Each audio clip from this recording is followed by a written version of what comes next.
So, are you going to live or are you going to die? It might sound morbid, but that was one of the big questions asked at Halloween in Ireland. Díomh. So it sounds odd and it sounds very macabre to our ears, but it was incredibly popular.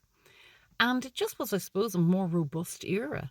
And I remember people doing things like this when I was a child. So we're talking into the 70s and 80s in Ireland.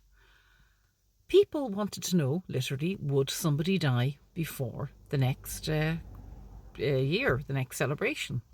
So there were different ways of doing this. One was to take thimblefuls of salt and turn them over to make mounds, neat little mounds. And each person in the household got a mound. You named it after you. But in the morning, if you woke up and your mound had crumbled and spread out, you were doomed. I mean, that was cheerful thing to wake up to. Another practice involved the ashes from the fire. Now, we see a lot of fire magic and fire-based things around this time of year. But the ashes would be swept. Now, sometimes the ashes would be swept around the hearth. And if you woke up in the morning and there was a footprint going towards the fire, that was a good sign. There was going to be a birth. And if you woke and there was a footstep coming away from the fire, that was a bad sign. There was going to be a death.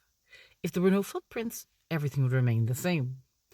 A variation of this was around the remains of, now we talk about cold cannon now, but champ, mashed potatoes with onion and so on. Some variation of that was very popular. So champ was traditional in a lot of the around rural Ireland and in Dublin, obviously, too. So the remains were left in a bowl and the ashes from the hearth were put around them. And again, in the morning, you would check for footprints. So if there was a footprint going towards it, a birth coming away from it, a death.